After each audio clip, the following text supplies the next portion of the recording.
মানুষ ওজনে কম দেয়, খাদ্যে ভেজাল দেয়, জমিনের আইল ঠেলে, বউকে পর্দায় রাখে না, মিথ্যা কথা বলে, ওয়াদা খেলাপ করে, প্রতারণা করে, এই সব জিনিস আপনি বন্ধ করতে পারবেন না। ক্লিন হার্ট তো ভালো, এর থেকেও বড় কোন অপারেশন যদি থাকে সে অপারেশন করেও মানব গোষ্ঠীকে ভালো বানানো যাবে না। একটি জিনিসই মানুষকে ভালো করতে পারে, সেটা হলো আল্লাহর কাছে কিয়ামতের দিন জবাবদিহিতা। এই জবাবদিহিতার উপরে ভিত্তি করেই আমি আপনাদের সামনে কথা বলতে চাই। যদি আল্লাহ পাক আমাদেরকে তৌফিক দান করেন, আমরা বলি আমিন। নবী করিম সাল্লাল্লাহু আলাইহি ওয়াসাল্লাম তার নবুয়তের শুরুতে তিনি তিনটি বিষয় মানুষকে দাওয়াত দিয়েছেন। এর একটি হলো তাওহীদ, একটি হলো রিসালাত, আর একটি হলো আখিরাত। তাওহীদ বলতে তিনি বুঝাইছেন সার্বভৌমত্বের মালিকানায় আল্লাহর সাথে কোনো শরীক নাই। কথা বুঝতে পেরেছেন? সার্বভৌমত্ব, ক্ষমতা এবং তার কর্তৃত্বে আল্লাহর সাথে কোনো শরীক নাই। এই কথা বিশ্বাস করার কোনো উপায় নাই যে সকল ক্ষমতার উৎস জনগণ। এই কথা বলা এবং বিশ্বাস করা মুসলমানদের কোনো সুযোগ নাই। সকল ক্ষমতার কর্তৃত্বে কেবলমাত্র একমাত্র শুধুমাত্র মালিককে।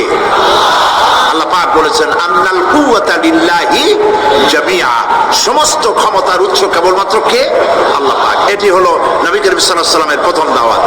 দ্বিতীয় দাওয়াত হলো নবী করিম সাল্লাল্লাহু আলাইহি ওয়াসাল্লাম বলেছেন আমি হচ্ছে আল্লাহর রাসূল, আল্লাহ রাসূল হিসেবে আমাকে প্রেরণ করেছেন।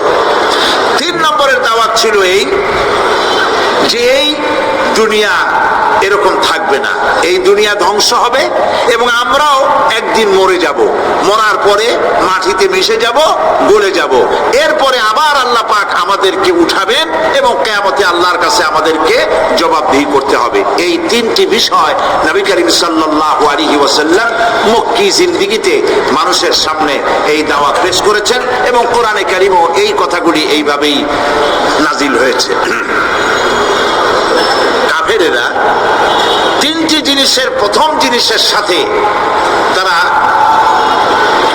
দ্বিমত খুব একটা করতে পারে নাই। তারাও জানতো যে আল্লাহ এক আছেন। তাদের যে দেবতাগুলি ছিল এ সম্পর্কে তাদের ধারণা ছিল যে দেবতাগুলিও ওই আল্লাহর তৈরি করা, তবে আল্লাহর কাজের এরা হলো অংশীদার। যেরকম গভর্নমেন্টের একজন প্রধানমন্ত্রী থাকে আর একজন প্রেসিডেন্ট থাকে আর বিভিন্ন বিভাগে মন্ত্রীরা থাকে, আল্লাহর ওইভাবে রাষ্ট্র, আল্লাহ বা ভগবান বা গড, তারও এই বিশ্ব এগুলিকে পরিচালনা করার জন্য বিভিন্ন মন্ত্রণালয় আছে আর ওই সব মন্ত্রণালয়গুলিতে আমাদের দেবতাগুলিকে এইভাবে শরীক করে রাখা তিনি রেখেছেন। এটা হলো তাদের ধারণা। দুই নম্বরে নবী করিম সাল্লাল্লাহু আলাইহি ওয়াসাল্লামের রিসালাত সম্পর্কে তাদের এই ব্যাপারে তারা একমত হতে পারে নাই, কিন্তু নবী করিম সাল্লাল্লাহু আলাইহি ওয়াসাল্লাম মিথ্যা কথা বলেছেন নাউযুবিল্লাহ এটা তারা ধারণা করতে পারতো না, কারণ 40টি বছর পর্যন্ত একটি মিথ্যা কথা তিনি বলেন নাই। সুবহানাল্লাহ বলেন। নবুয়তের আগ পর্যন্ত কোন মিথ্যে কথা তার কাছ থেকে লোকেরা শোনে নাই। সুবহানাল্লাহ। সারা জীবনেও তিনি কোনো মিথ্যে কথা বলেন নাই। তৃতীয় যে বিষয়টি, এই বিষয় ছিল তাদের মারাত্মক প্রশ্ন, সেটাই আপনাদের সামনে আমি বলবো ইনশাআল্লাহ। তবে স্রষ্টা সম্পর্কে, আল্লাহ সম্পর্কে তাদের ধারণা ছিল এই। আল্লাহ পাক কোরআনে কারিমে বলছেন ওয়ালা ইন সাআলতাহুম মান খালাকাস সামাওয়াতি ওয়াল আরদা লায়াকুলুন্না খালাকাহুন্নাল আজিজুল আলীম। তাদেরকে যদি প্রশ্ন করা হয় কে আকাশ সৃষ্টি করেছে, কে জমিন সৃষ্টি করেছে, তাহলে তারা বলবে, এবং তোমাদেরকে কে সৃষ্টি করেছে, তার জবাবে তারা বলবে পরাক্রমশালী আল্লাহ রব্বুল আলামিন, তিনি সৃষ্টি করেছেন। ফেরাউনও কিন্তু কোনোদিন বলে নাই যে আকাশ আর জমিন আমি সৃষ্টি করেছি। নমরুদও কোনোদিন বলেনি আকাশ আর জমিন আমি সৃষ্টি করেছি। কেউ নিজেকে স্রষ্টা বলে কেউ দাবি করেনি। এইভাবে করে আল্লাহ পাক বলছেন তাদেরকে যদি এই প্রশ্ন করা হয় ওয়ালা ইন সাআলতাহুম মান নাযালা মিনাস সামাই মাআন ফাআহইয়া বিহিল আরদা মিন বা'দি মাউতিহা লায়াকুলুন্না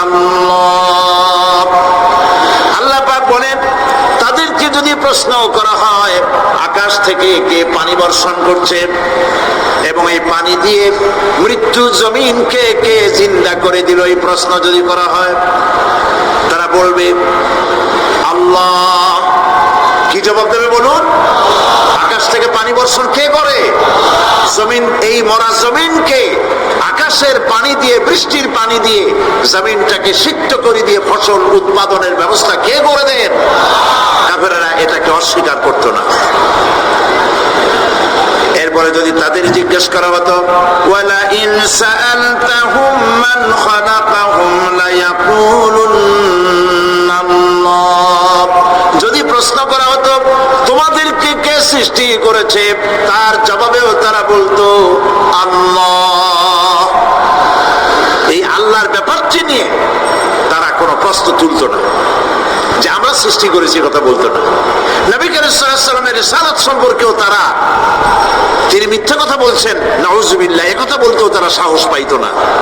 যেহেতু সারা সমাজ তাকে আল আমিন বলেছে, সাদেক বলেছে, 40 বছর পর্যন্ত লোকেরা তাকে সাদেক, সত্যবাদী, আল আমিন বলেছে। আল্লাহ পাক তাকে সেইভাবে তৈরি করেছেন যে বিষয়টি নিয়ে তাদের মধ্যে সব থেকে চিন্তা ছিল, যেটা নিয়ে তারা সব থেকে বেশি গবেষণা করত, সেটি হলো নবী করিম সাল্লাল্লাহু আলাইহি ওয়াসাল্লাম যখনই বলেছিলেন যে পরকাল আছে, আখিরাত আছে, এইটা নিয়ে তাদের মাথায় যন্ত্রণা সৃষ্টি হলো। হাটে মাঠে ঘাটে তারা যেখানেই যেত খালি তারা আলোচনা করত, শুনছো কথা, আমরা নাকি মরে যাব, তারপরে নাকি আমাদেরকে আল্লাহ পাক কিয়ামতে উঠাবেন এবং সেইখানে নাকি আমাদের সমস্ত কিছু জিজ্ঞাসা করা হবে, ওইখানে নাকি সব কথার জবাব দেওয়া লাগবে। এমন কথা বাপের কাছেও শুনি নাই, দাদার কাছেও শুনি নাই, কি সব আজে বাজে কথা এখন আমরা শুনতেছি। এই জাতীয় তারা ঠাট্টা বিদ্রুপ ইত্যাদি করত। ঠিক এই ধরনের একটি প্রেক্ষাপটে আল্লাহ পাক সূরা নাবা অবতীর্ণ করলেন। পড়েন আমার সাথে, আউযু বিল্লাহি মিনাশ শাইতানির রাজীম, বিসমিল্লাহির রাহমানির রাহিম। শয়তানের ওয়াসওয়াসা থেকে পানাহ চাই, পরম করুণাময় আল্লাহ রাব্বুল আলামিনের নামে শুরু করছি। আম্মা ইয়াতাসাআলুন আনিন নাবাইল আযীমিল্লাযী হুম ফীহি মুখতালিফুন কাল্লা সায়া'লামুনা সুম্মা কাল্লা সায়া'লামুন। সূরা নাবা মক্কায় অবতীর্ণ, দুটি রুকু, 40টি আয়াত। এই সূরাটিতে আল্লাহ পাক মানুষের পরকালীন জীবন সম্পর্কে এবং পরকালের সম্ভাবনা সম্পর্কে এক বিস্তারিত আলোচনা আল্লাহ পাক করেছেন।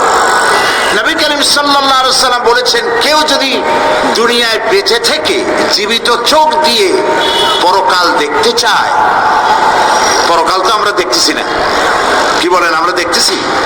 আমাদের কোন আত্মীয় স্বজন, মরা আত্মীয় স্বজন বেঁচে এসে ওই জগৎ সম্পর্কে আমাদেরকে কিছু বলতে পারতেছে? কেউ পারে না। কাজেই সেই পরকালটা কেমন হবে নবী করিম সাল্লাল্লাহু আলাইহি ওয়াসাল্লাম বলেছেন, কেউ যদি দেখতে চায় তাহলে, দুনিয়ায় বেঁচে থাকা অবস্থায় কেউ যদি পরকাল দেখতে চায় তাহলে সেই জন্য সূরা নাবা, সূরা নাজিআত, সূরা আত-তাকবীর, সূরা আল-ইনফিতার সেজন্য পড়ে। তাহলে কিয়ামত তার চোখের সামনে ভেসে উঠবে। সুবহানাল্লাহ। আল্লাহ পাক বলছেন, আম্মা ইয়াতাসাআলুন, তারা কি সব ব্যাপারে জিজ্ঞাসাবাদ করছে? আনিন নাবাইল আযীম, সেই মহা ব্যাপারটি, সেই মহা খবরের ব্যাপারে কি তারা এসব প্রশ্ন করছে? আল্লাযী হুম ফীহি মুখতালিফুন, যে ব্যাপারে তারা নিজেরাই মতদ্বৈততায় ভুগছে এবং নিজেরাই ঠাট্টা বিদ্রুপ ইত্যাদি করে বেড়াচ্ছে। কাল্লা সায়া'লামুন, কখনো নয়, অবশ্য অবশ্যই তারা জানতে পারবে। সুম্মা কাল্লা সায়ালামুন, পুনরায় বলছি অবশ্যই তারা এই বিষয়টি জানতে পারবে। এ হলো আয়াত 14 পড়েছিলাম, তার শাব্দিক তরজমা। এরা আম্মা ইয়াতাসাআলুন আনিন নাবাইল আযীম, নাবাইল আযীম বলতে কিয়ামত এবং পরকালকে বোঝায়। ইয়াতাসাআলুন বলতে জিজ্ঞাসাবাদ, পরস্পর পরস্পরকে তারা জিজ্ঞাসা করতো, কি ভাই আমরা নাকি মরে যাব, তারপর নাকি চিন্তা হব, এটা কেমন কথা? আল্লাযী হুম ফীহি মুখতালিফুন, যে বিষয় নিয়ে তারা পরকালের বিষয়টি নিয়ে পরস্পর পরস্পরে ঠাট্টা করত, বিদ্রূপ করত। পরকাল সম্পর্কে অবিশ্বাসী যারা ছিল তাদের প্রশ্নগুলো কিরকম ছিল, কোরআনে কারীম তা বিধৃত করছে। প্রিয় ভাই সব, কোরআন কোনো গোপন কিতাব নয়। আল্লাহ পাক কোনো জিনিস গোপন রাখেন নাই, সব জিনিসকে মানুষের সামনে স্পষ্ট করে দিয়েছে। সুবহানাল্লাহ বলেন। কিন্তু এখানে একটা দুঃখ আছে, সেটা হলো এই যে কোরআন শরীফ সম্পর্কে আমাদের মুসলমানদের একটি গ্রুপ, একটি দল, তারা বলে বেড়ান যে কোরআন তো আসলে আমরা বুঝবো না, আমরা হলাম পাবলিক, কোরআনের আমরা বুঝবো কি, এগুলি সব আলেম ওলামাদের কাজ, আমরা বুঝবো না। আসেন আমাদের অন্যরা কি বলে, হুজুররা কি বলে দেখি, সেই সব বইপত্র পড়ি। প্রিয় ভাই সব, বুজুর্গরা মুরব্বীরা যে কথা বলেন সেই কথা যে সঠিক তা বোঝার জন্যই তো কোরআন প্রয়োজন। কোরআনই যদি না বুঝলেন তাহলে তারা আপনাদেরকে বিভ্রান্ত করছে কিনা সেটা তো আপনি বুঝতে পারবেন না। কথা ঠিক কিনা বলেন? এখন কোরআন বোঝা যারা বলেন যে এটা কোরআন বোঝা সহজ নয়, কঠিন, আমার চিন্তায় এই লোকগুলি, এই বিশাল একটি গ্রুপ, একটি দল, শয়তানের বড় রকমের ওয়াসওয়াসার ভিতরে তারা নিয়োজিত হয়ে গেছে। আল্লাহ মেহেরবানি করে এই ভাইদের দৃষ্টিকে খুলে দিন, যাতে তারা বুঝতে পারে যে কোরআন শুধু আলেম ওলামাদের জন্য নয়, কোরআন পৃথিবীর সমস্ত মানুষের জন্য। হুদাল লিল আলামিন তো আল্লাহ পাক বলেন নাই আলেমদের জন্য নাজিল করেছি, তা তো বলেন নাই, বলেছেন হুদাল লিন নাস, সমস্ত মানুষের জন্য কোরআন দেওয়া হয়েছে। এখন কোরআন বোঝা কঠিন না সহজ? এই প্রশ্নের জবাবে আল্লাহ রাব্বুল আলামিন, আমরা প্রশ্ন করব, আমাদের প্রশ্ন করার অনেক আগে আল্লাহ রাব্বুল আলামিন সূরা কামারের ভিতরে একটি প্রশ্নের জবাব 4 বার দিয়েছেন। আল্লাহ পাক বলেছেন, ওয়া লাকাদ ইয়াসসারনাল কুরআনা লিযিকর ফাহাল মিন মুদ্দাকির। আল্লাহ পাক বলেন, আমি আল্লাহ অবশ্যই কোরআনকে মুখস্থ করার জন্য আর কোরআন বোঝার জন্য মানুষের কাছে আমি সহজ করে দিয়েছি। আছে কে কেউ এর থেকে উপদেশ গ্রহণ করা? 4 বার আল্লাহ পাক বলেছেন সূরা কামারের ভিতরে, অবশ্যই কোরআন আমি বোঝার জন্য সহজ করে দিয়েছি। সুবহানাল্লাহ বলেন। আমরা বুঝতে চাই না, তাহলে বুঝবো কি করে? বুঝতে চাইলেই তো আমরা বুঝতে পারবো, চেষ্টা করলেই বুঝতে পারবো। কোরআনে কারীমের এই সূরাটির দিকে লক্ষ্য করে আল্লাহ পাক বলছে, কাফেররা এটা বিশ্বাস করতো না, বিশ্বাস না করে তারা কি সব প্রশ্ন উঠাইতো, সেই প্রশ্নগুলো আল্লাহ পাক তুলে ধরেছেন। আরেকটি জিনিস লক্ষ্য করুন, আল্লাহর চাইতে শক্তিধর পৃথিবীতে কেউ আছে? আকাশে কেউ আছে? কোথাও কেউ আছে? কেউ নাই। আল্লাহরে অস্বীকার করছে একদল লোক, বলতেছে মানি না। আল্লাহ পাক ফেরেশতা পাঠায় দিলেন, ওদের গর্দান পিটাই ভাঙিয়ে দাও, আমারে মানে না কে? এইরকম কি আল্লাহ করছে? না, করেন নাই। ওরা বলে পরকাল মানি না, আল্লাহরে মানি না। আল্লাহ পাক কোরআনে যুক্তি দিয়েছেন, আর নবী করিম সাল্লাল্লাহু আলাইহি ওয়াসাল্লামকে বলেছেন, ইন্নামা আনতা মুযাক্কিরুন লাস্তা আলাইহিম বিমুসাইতির। হে নবী, উপদেশক করে আপনাকে পাঠিয়েছি, আপনাকে লাঠি চার্জ করার জন্য পাঠাই নাই। আপনি দারোগা নন, আপনি প্রচারক, মানুষকে উপদেশ দিন সুন্দর সুন্দর ভাষায়। উদউ ইলা সাবিলি রাব্বিকা বিল হিকমাতি ওয়াল মাউইজাতিল হাসানা, মিষ্টি মিষ্টি ভাবে, সুন্দর ভাবে, সুকৌশলে মানুষকে ভালো ভালো কথাগুলি সুন্দর করে বুঝিয়ে দিন। সুবহানাল্লাহ বলেন। এখন এই কাফেররা বলছে পরকাল বুঝি না, এগুলা কেমনে হয়? আমরা অস্বীকার করি, মানি না। আল্লাহ পাক সাথে সাথে ফেরেশতা দিয়ে কারো ঘাড় মটকান নাই, কিন্তু পারতেন না? পারতেন না? আরে ভাই বলেন না কেন, পারতো কি না? অবশ্যই দিয়ে, হাজার যুক্তি দিয়ে আল্লাহ পাক বুঝাইছেন। সুবহানাল্লাহ। কাফেরেরা প্রশ্ন করল, তারা বলতো আমাদের এই জীবন শেষ, মৃত্যুর পরে আমাদের আর নতুন করে ওঠা লাগবে না। ওরা বলতো ইন্না হাউলা'i লায়াকুলুনা ইন হিয়া ইল্লা মাউতাতুনাল উলা ওয়া মা নাহনু বিমুনশারিন। তারা বলতো এই জীবনটাই আমাদের শেষ, এইখানে আমরা মৃত্যু ছাড়া, আমাদের এই জীবন ছাড়া আর কিছুই নাই, আর আমাদেরকে পুনরুত্থিত করা হবে না। পরিষ্কার তারা বলতো যে আমাদেরকে পুনরুত্থিত করা হবে না। এরপরে তারা আরো বলতো মা নাদরি মাস-সাআতু ওয়ান নাযুন্নু ইল্লা যান্না ওয়া মা নাহনু বিমুস্তাইকিনিন। ওরা বলতো কিয়ামত কি জিনিস তা আমরা জানি না, আমরা বুঝি না, আমরা শুধু অনুমান করি মাত্র, আর আমাদের বিশ্বাস হলো আমাদেরকে কখনোই উঠানো হবে না, পুনরুত্থিত আমরা হব না। প্রিয় ভাই সব, এইভাবে তারা পরকালকে অস্বীকার করার কথাগুলি তারা বলতো। কাফেরেরা প্রশ্ন তুলতো আমরা আর আমাদের মৃত্যুর পরে আর আমাদেরকে জিন্দা করা হবে না। আখিরাতের জীবন সম্পর্কে কাফেররা আরো বলতো ওয়াকালু আইযা কুন্না ইযামান ওয়া রুফাতান আইন্না লামাবউসুনা খালকান জাদীদা। তারা বলতো যে আমরা মরে যাওয়ার পর আমাদের গোশতগুলি মিশে যাবে, হাড্ডি গুড্ডিগুলি পচে যাবে, এরপরে আমাদেরকে নতুন করে চিন্তা করা হবে। এটা মাথার মধ্যে ঢোকে না, কি আশ্চর্য ধরনের কথাটা হবে কি করে? কাফের বেঈমানেরা আরো নানা ধরনের প্রশ্ন তারা করত। তারা বলতো আইদা মিতনা ওয়া কুন্না তুরাবান যালিকা রাজউন বাঈদ।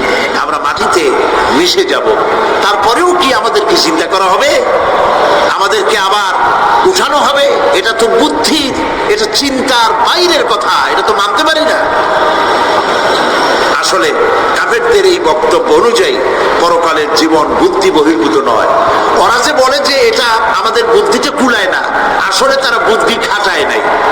কাফের তো বুদ্ধি খাটায় নাই। যেমন আমাদের ইউনিভার্সিটিতে ঢাকা বিশ্ববিদ্যালয়ে একজন ছিল, বেটা মরছে, হ্যাঁ আমি নাম নাই নিলাম, আপনারা তো বুঝে ফেলাইছেন। সে কয় যে পরকাল বিশ্বাস করি না, বিয়ে টিয়া মানি না, মরা এটা হইতে পারে কিন্তু মরার পরে আরেকটা জীবন হবে, ওইখানে হিসাব হবে, বিচার হবে, এই সমস্ত মানি না। এর থেকে আমারে তোমরা, আমি মরার পর হ্যাঁ মানে গোসল করাইও না, কাফন পরাইও না, জানাজা মানাজা এগুলি আমি বিশ্বাস করি না। নাউযুবিল্লাহ। কত বড় কপাল পোড়া, কত বড় কপাল পোড়া।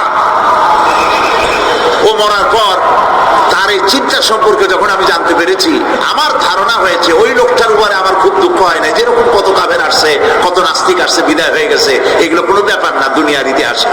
সব থেকে বড় ব্যাপার হলো এই লোকটি বাংলা বিভাগে বছরের পর বছর, যুগের পর যুগ শিক্ষকতা করেছে ঢাকা বিশ্ববিদ্যালয়ে। সে কত সোনার টুকরা ছেলেকে কয়লার খনি বানায় দিয়েছে। এই জন্য বিশ্ববিদ্যালয়ে যারা চাকরি করে সরকারের দেখা উচিত তাদেরকে চাকরি, সেখানে শিক্ষকতা করার জন্য কাদেরকে নিয়োগ করা হচ্ছে, তারা নামাজি কিনা, তারা পরিষ্কার কিনা, তারা জেনাকার কিনা, তারা মদ খায় কিনা, তারা শয়তানি করে কিনা, দেখে শুনে ভালো মানুষ দেওয়া উচিত। মরে গেল, তারপরে তাকে রাখা হলো ডায়াবেটিক সেন্টারের মারিচুয়ারি ডিপ ফ্রিজের মধ্যে। তিনি বলে গেলেন আমি মরার পর আমাকে মেডিকেল কলেজে পাঠাই দিও, তারা আমারে কাটা ছেঁড়া করিয়া তারপরে অপারেশন শিখবে। তো তার নসিহত অনুযায়ী তাই করা হলো, ওসিয়ত অনুযায়ী। যখন মেডিকেল কলেজের ছেলেরা টের পেল যে ওই নাস্তিকরা আনতেছে মেডিকেল কলেজে অপারেশন করে আমাদের শেখাবার জন্য, তারা বললো আল্লাহর রাস্তায় মাপ চাই। এই শয়তানের এদিকে আনবেন না, কারণ সারা জীবন সে আল্লাহরে মানে নাই, অস্বীকার করেছে। পরে কাটা ছিঁড়া করে আমরা যদি কিছু শিখি তো তাই দিয়ে যে রুগী ভালো হবে অপারেশন করলে সেটাও করবে। সুতরাং মাপ চাই, ফিরাও।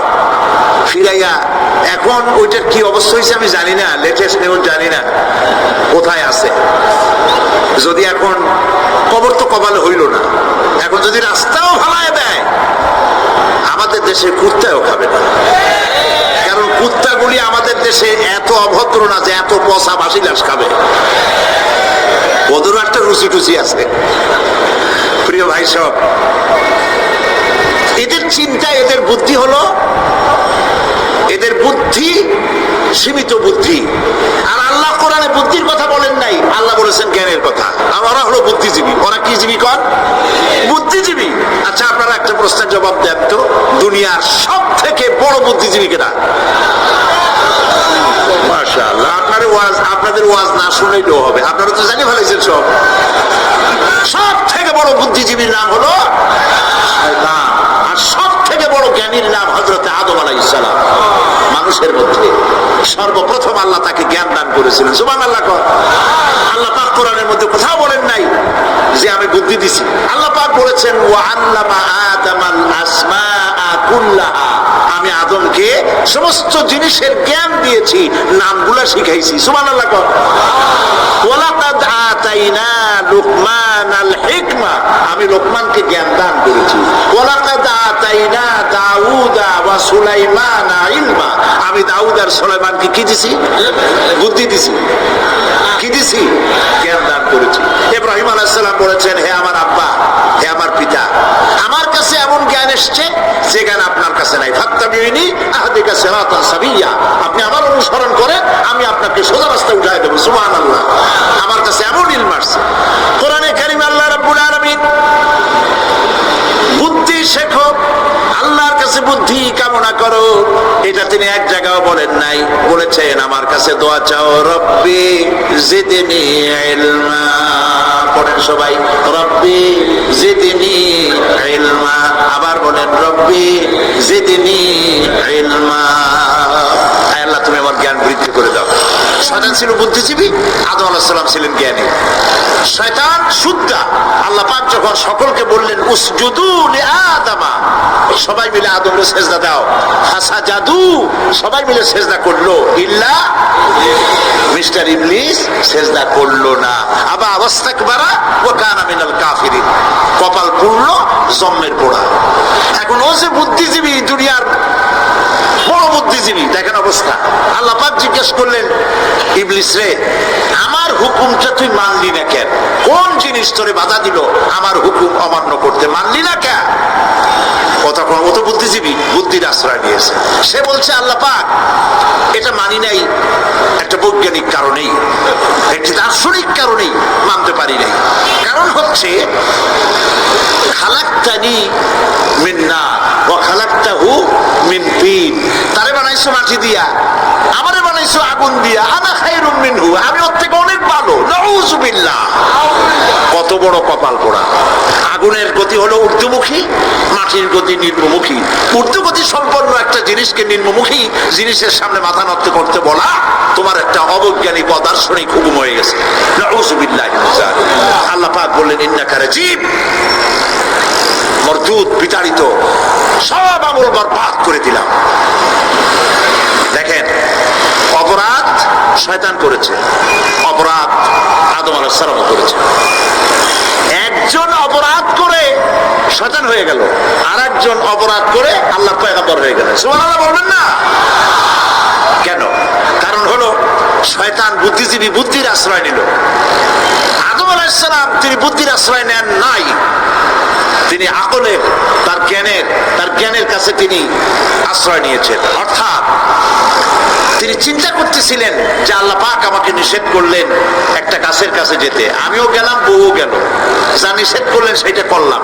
এখন যদি আল্লাহ আমারে প্রশ্ন করেন যে আমার হুকুম অমান্য করলা কেন, কি জবাব দেব? আদম আলাইহিস সালাম জবাব খুঁজে পাচ্ছিলেন না। কিন্তু আমি ওই আয়াত তেলাওয়াত করার পর সর্বপ্রথম সেই ছাত্র জীবনে আমি চিন্তা করলাম জবাবটা একটা দিতে উনি পারতেন। ছাত্র মানুষের মধ্যে তো নানান চিন্তা আসে, তা পারতেন আমাদের আবাল বাসার একটা জবাব তো দিতে পারতেন, এই যে আল্লাহ পাক সবই ঠিক আছে, অপরাধ আমি করেছি, ভুল আমি করেছি, কিন্তু আমার এটা জানতে ইচ্ছে হয় জান্নাতের সমস্ত নাজ নেয়ামত আমার জন্য তুমি জায়েজ করে দিলা, যে কাজটার কাছে যাওয়া যাবে না, ফল খাওয়া যাবে না, এরকম একটা কাজ জান্নাতের মধ্যে বানাইয়া আমারই বিপদে ভালাইলা কেন? এরকম একটা জবাব তিনি দিতে পারতেন, কিন্তু তিনি দেন নাই, কারণ তিনি বুঝতে পেরেছেন মহাশক্তিধর আকাশ আর জমিনের মালিক আল্লাহ রাব্বুল আলামিনের সামনে আর্গুমেন্ট চলে না, তার সামনে আর্গুমেন্ট চলে না, সারেন্ডার চলে, আত্মসমর্পণ করা চলে। হযরত আদম আলাইহিস সালাম কোন আর্গুমেন্টের কাছে গেলেন না, কেঁদে কেঁদে অস্থির হয়ে যাচ্ছেন। আল্লাহ রাব্বুল আলামিন যখন প্রশ্ন করবেন, আদম রে আমার হুকুম ভাঙলি কেন, অমান্য করলি কেন, কি জবাব দেব? আর ঠিক সেই মুহূর্তেই রব্বুল আলামিন প্রশ্ন করলেন, আদম রে আমার হুকুম অমান্য করলে কেন? হযরত আদম আলাইহিস সালাম কোন বুদ্ধির আশ্রয় না নিয়া আর জ্ঞান তাকে বলে দিল, আল্লাহ তাকে কালেমা শিখাই দিলেন।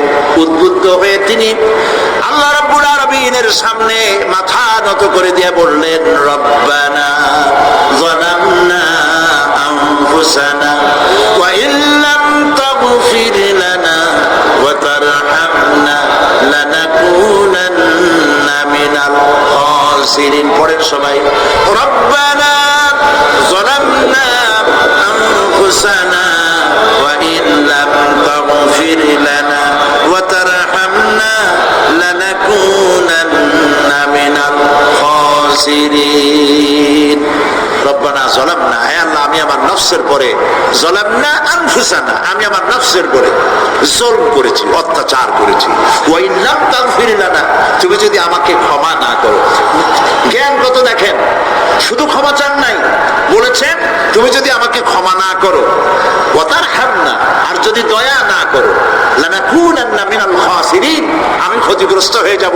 কতটা জ্ঞানের অধিকারী তিনি!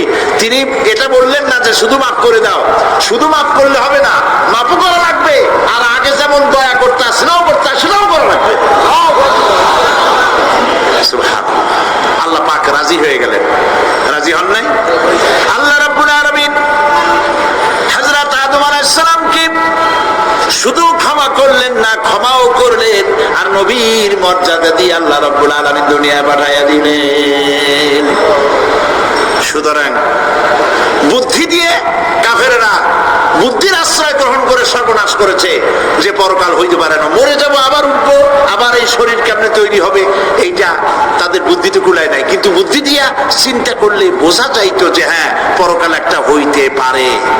আর একটা কথা বলি, সেটা হলো এই, বহুত মানুষ আছে পরকাল বিশ্বাস করে না, আছে না? এমন আছে। এখন আমরা বিশ্বাস করি পরকাল, আমরা কারা কারা বিশ্বাস করি হাত উঁচু করে দেখান তো। আলহামদুলিল্লাহ বলি, বলেন আলহামদুলিল্লাহ। এখন যারা বিশ্বাস করে না তাদেরকে জানাতে চাই, আমরা যারা পরকালে বিশ্বাস করি, তাহলে পরকাল যদি না হয়, কিয়ামত যদি না হয়, বিচার আচার যদি কিছু না হয়, আমরাও বেঁচে গেলাম, আপনারাও বেঁচে গেলেন। কিন্তু সত্য সত্যই যদি পরকাল একটা হয়, বিচার যদি হয়, আমরা বেঁচে যাব, ফেঁসে যাবা তোমরা। প্রিয় ভাই সব, আল্লাহ রাব্বুল আলামিন সুন্দর করে বুঝাচ্ছেন। দেখো এই যে সারা বছর এই যে এটা কি বলে পরকাল কেন হবে, এটা বুদ্ধি দিয়ে চিন্তা করো, জ্ঞান দিয়ে চিন্তা করো। সারা বছর ব্যবসা করার পর হিসাব নিকাশের একটা দিন আসে, আসে না? বলেন আসে কিনা? হিসাব নিকাশের একটা দিন আসে সারা বছর ব্যবসা করার পর, সারা বছর লেখাপড়া করার পর, তারপরে কি বলে পরীক্ষা দেওয়ার একটা দিন আসে, আসে না? সারা জীবন আপনি এখানে কাজ বাজ করবেন, এখানে আপনি ভালো করলেন মন্দ করলেন, এর কোনো জবাব হবে না, বিচার হবে না। এটা পাগলে চিন্তা করতে পারে, আর পাগলেরা চিন্তা করে বলেই তারা বলে, পাগলেরই এটা কথা, মাটির পুতুল যেমনে নাচায় তেমনে নাচি, পুতুলের কি দোষ? মরিয়া দেখেন, এই গান যারা বিশ্বাস করে মরিয়া দেখেন অবস্থাটা কি হয়। ফেরেশতারা আসা ধোপায় যেমন কাপড় আশ্রায় ওই রকম ঠ্যাং ধরিয়া কবরের মধ্যে আশ্রাবে আর বলবে যেমনি আশ্রায় তেমনি আশ্রাই, ফেরেশতার কি দোষ? কাজে এই পৃথিবী শেষ কথা নয়, মৃত্যু অবধারিত, মরা লাগবে না। এবার দেখেন আল্লাহ কি বলেন, আল্লাযী খালাকাল মাউতা ওয়াল হায়াতা লিয়াবলুয়াকুম আইয়ুকুম আহসানু আমালা। আল্লাহ পাক বলছেন আমি মৃত্যু আর জীবন সৃষ্টি করেছি। কেন করেছি লক্ষ্য করুন, লিয়াবলুয়াকুম, যাতে করে আমি তোমাদেরকে পরীক্ষা করে নিতে পারি। কি ব্যাপারে? আইয়ুকুম আহসানু আমালা, আমলের দিক থেকে, নেক কাজের মধ্য থেকে, ভালো কাজ এবং খারাপ কাজের মধ্য থেকে, আইয়ুকুম আহসানু আমালা, ভালো কাজের দিক থেকে তোমাদের মধ্যে কে উত্তম, কে ভালো মানুষ, এইটার পরীক্ষা নেওয়ার জন্য আমি মৃত্যু আর জন্মের সৃষ্টি করেছি। প্রিয় ভাই সব খুব লক্ষ্য করুন, জন্ম আর মৃত্যু, জন্ম হলে মৃত্যু হবেই, না হবে না? এই যে একটা ডিউরেশন, একটি সময়, এই সময়টা হলো পরীক্ষার সময়। আমরা যারা পড়াশোনা করেছি, আপনারা পড়াশোনা করেছেন নিশ্চয়ই, কলেজে অথবা হাই স্কুল অথবা মাদ্রাসায় প্রতি বছর একটা করে পরীক্ষা আসে না পরীক্ষা? এই পরীক্ষার ডিউরেশন কত সময়? 3 ঘন্টা। কয় ঘন্টা বলে? 3 ঘন্টা। এই 3 ঘন্টা পরীক্ষা দিতে গিয়ে আপনারা কি কোন ছাত্রকে দেখেছেন যে প্রশ্নপত্র সামনে নিয়ে গল্প করতেছে, প্রশ্নপত্র সামনে নিয়ে তাস খেলে, জুয়া খেলে, আরেক দিকে তাকায় থাকে? প্রতিটি মুহূর্ত সে কাজে লাগাচ্ছে, প্রতি মুহূর্ত কাজে লাগাচ্ছে। 3 ঘন্টা পুরা হওয়ার 2 ঘন্টার মধ্যে পরীক্ষা তার শেষ হয়ে গেছে, কিন্তু সে চলে যাচ্ছে না, বাকি আরো 1 ঘন্টা আধা ঘন্টা রিভাইজ করতেছে। সে যা যা পরীক্ষা দিয়েছিল প্রশ্ন অনুযায়ী জবাবগুলি ঠিক হয়েছে কিনা সে মিলাই দেখে। কারণ কি? কারণ হলো এই পরীক্ষা যদি ফেল করি, বাপ মায়ের কষ্ট করা পয়সাগুলি বিফলে চলে যাবে, আমি চাকরি পাবো না, আমার জীবনটা 1 বছরের জন্য নষ্ট হয়ে যাবে। এই জন্য সে এত খাটাখাটনি করে পরীক্ষায় ভালো ফল করার জন্য সে পরীক্ষা দেয়, এবং পরীক্ষার রেজাল্ট এই পৃথিবীতেই হয়। ঠিক কিনা বলে? খাতা দেখতে যতদিন লাগে তারপরে পরীক্ষা হয়। খুব লক্ষ্য করুন, আমাদেরও একটা পরীক্ষা চলতেছে এই পৃথিবীতে সকলে। ওটা শিক্ষাঙ্গনের পরীক্ষা, এটা জীবনের পরীক্ষা। এই যে ওর পরীক্ষার ডিউরেশন, সময়কাল 3 ঘন্টা, আর আমাদের পরীক্ষার, সমস্ত মানুষের পরীক্ষার সময়কাল হলো জন্ম থেকে শুরু করে মৃত্যু পর্যন্ত। এর মধ্যে বালেগ হওয়া পর্যন্ত সময়টা কনসিডারেবল, ক্ষমার যোগ্য। 15 বছর 12 বছর বালেগ হইতে যে কয় বছর লাগছে, এইটা যা করছেন যা বলছেন সব মা। কিন্তু বালেগ হওয়ার পরের থেকে নিয়ে মৃত্যু পর্যন্ত যা যা করবেন সমস্ত কাজের হিসাব আল্লাহর কাছে দিতে হবে। একটা প্রশ্ন করি আপনাদের কাছে, রাগ করবেন না তো? বলবেন যে কথা বলতে তো আপনি আসছেন, আমাদের দিয়ে খাটান কেন, এরকম চিন্তা করবেন না তো? প্রশ্নটা হচ্ছে, বলেন তো দেখি পৃথিবীর মধ্যে সব চাইতে মূল্যবান জিনিস, দামি জিনিস কোনটা? ইখতিলাফ হয়ে গিয়েছে, ইখতিলাফ হয়েছে। কেউ বলেছে যৌবন, কেউ বলেছে কোরআন, কেউ বলেছে ইসলাম। আর যারা বেশি বুদ্ধি রাখে তারা খামোশ, তারা কথা বলে নাই। কোনটা কইয়া কোন জ্বালা চুপ করে থাকাই ভালো। সব থেকে মূল্যবান জিনিসের নাম সময়। সব থেকে মূল্যবান জিনিসের নাম কি? এবার বলেন, এই পৃথিবীর মানুষ সব থেকে অপচয় করে কোন জিনিসে? সময়। সময়ের অপচয় আমরা যা করি। আমি সেদিন পুলিশ লাইনে আমার একটা বক্তব্য ছিল, কয়েক হাজার পুলিশ ছিল সেখানে, জুমার দিন। আমি বলছিলাম জুমার আগে তাদের সামনে, আজ আপনাদেরকে বলি, বাড়িতে আজকে রাত্রে কম্পিউটার না থাকে যদি কাগজ কলম হাতে নেন। জীবনের 15 বছর বাদ দেন, এখন আপনার বয়স বয়স এখন যা, এই বয়সে প্রতিদিন ওই যৌবন প্রাপ্তির পর থেকে নিয়ে এই পর্যন্ত প্রতিদিন টেলিভিশনের সামনে নাটক দেখার জন্য, সিনেমা দেখার জন্য, ন্যাশনাল জিওগ্রাফি দেখার জন্য, ডিসকভারি দেখার জন্য, স্পোর্টস দেখার জন্য প্রতিদিন কয়েক ঘন্টা টিভির সামনে আপনি বসেন। এরপরে আপনি এগুলিকে সপ্তাহে কয় ঘন্টা হয়, মাসে কয় ঘন্টা হয়, বছরে কয় ঘন্টা হয়, বয়স এখন আপনার 50 বছর, 15 বছর বাদ দেন, 35 বছর, হিসাব করেন কয় বছর আপনি টেলিভিশনের সামনে বসা ছিলেন। আমার কথা কি মাথায় ঢুকছে? কয় বছর টেলিভিশন আর সিনেমা হলে বসা ছিলেন? চায়ের দোকানে গল্প করতে গিয়ে, আড্ডা মারতে গিয়ে কতটা সময় নষ্ট করেছেন? রবীন্দ্রনাথ, যতীন্দ্রনাথ, যোগীনাথ, তারপরে আরো কি, এই যে শরৎচন্দ্র, এই সমস্ত এই নাম মনে আসলো, কবি, সাহিত্যিক, ঔপন্যাসিক, নাট্যকার, তাদের বইপত্র, গল্পের বই, ভূতের গল্প, এই সমস্ত গল্পের বই পড়িয়া জীবনে কতটা সময় নষ্ট করেছেন। সবগুলি এক জায়গায় করেন, সবগুলি এক জায়গায় করেন, এরপরে আপনার চোখ ছানা বড় হয়ে যাবে, দেখতে পাবেন আপনার জীবনের উল্লেখযোগ্য 35 বছরে কম করে হলেও 20 বা 25 বছর অপচয় হয়ে গেছে, নষ্ট হয়ে গেছে। ইন্না লিল্লাহি ওয়া ইন্না ইলাইহি রাজিউন। জীবনের সব থেকে মূল্যবান সময়গুলি নষ্ট করে ফেলেছি আমরা। আল্লাহ পাক বলেছেন, পরীক্ষা নেওয়ার জন্যই এই পৃথিবীতে দিয়েছিলাম। এখন ওর পরীক্ষার, ছাত্রের পরীক্ষার সময় 3 ঘন্টা, রেজাল্ট আউট হবে এখন। আর আপনার আমার পরীক্ষা মৃত্যুতে, জন্ম থেকে শুরু মৃত্যু পর্যন্ত, কিন্তু রেজাল্ট এখানে আউট হবে না। রেজাল্ট আউট হবে কোথায়? কিয়ামতের দিন। কোথায় হবে? হতেই হবে কিয়ামতের দিন। সেদিন এই পৃথিবীতে যারা ভালো কাজ করবে, ভালো কাজের জন্য আল্লাহ পুরস্কার দিবেন, আর মন্দ কাজ যারা করবে তাদের জন্য তিরস্কার তারা পাবেই। এই জন্য বিচার, কিয়ামত হওয়া, বিচার হওয়া, এটা বিবেকের দাবি, এটা জ্ঞানের দাবি। যারা বুদ্ধিজীবী দাবি করে, কপাল পোড়া, এরা এটা বোঝে না, এদের মাথার মধ্যে এটা ঢোকে না। ঠিক কিনা বল? প্রিয় ভাই সব, কিয়ামত হবে এবং কিয়ামতে আল্লাহর দরবারে আমাদের সকলকে উঠতে হবে, এতে কোনো সন্দেহের অবকাশ। এবার দেখেন আল্লাহ পাক এবার যুক্তি দিয়ে বুঝাচ্ছেন, সুবহানাল্লাহ বলেন। তোমরা যারা বলো যে মরে যাব, বসে যাব, মাটির সাথে মিশে যাব, আবার জিন্দা হব কেমনে? আল্লাহ বলে, কেমনে জিন্দা হবা বুঝাই। সুবহানাল্লাহ বলেন।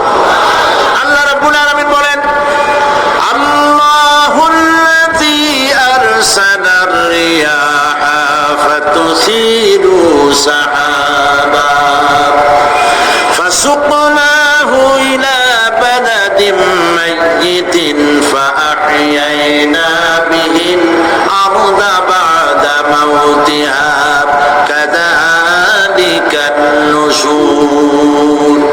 আল্লাহ পাক বলেন, লক্ষ্য করে দেখো, সমুদ্রের লবণাক্ত পানিগুলি বাষ্পীয় আকারে মেঘমালায় পরিণত করে দেই, আর বাতাসকে হুকুম করি মেঘটাকে টেনে নিয়ে যাও অমুক জায়গায়। আল্লাহ যেখানে বৃষ্টি দিতে চান, বাতাস মেঘকে ঠেলে নিয়ে সেখানে নিয়ে আসে। বৃষ্টির পানিগুলি পড়ল, আল্লাহ পাক বলেন, আকাশের সেই বৃষ্টির পানি দিয়া মরা জমিনকে আমি জিন্দা করে দিলাম। ফাআহইয়ানা বিহিল আরদা বা'দা মাউতিহা। এই মৃত্যু জমিনকে আমি জিন্দা করলাম, সেখানে তুমি বীজ বপন করলে, সেই বীজগুলি, বীজের মাথা ফাটাইয়া চারাগুলি কে বের করে দিল? মাটির আস্তরণ, মাটির আস্তরণের মধ্যে কদুর বিচি, লাউর বিচি, আপনারা কদু কন না লাউ বলেন,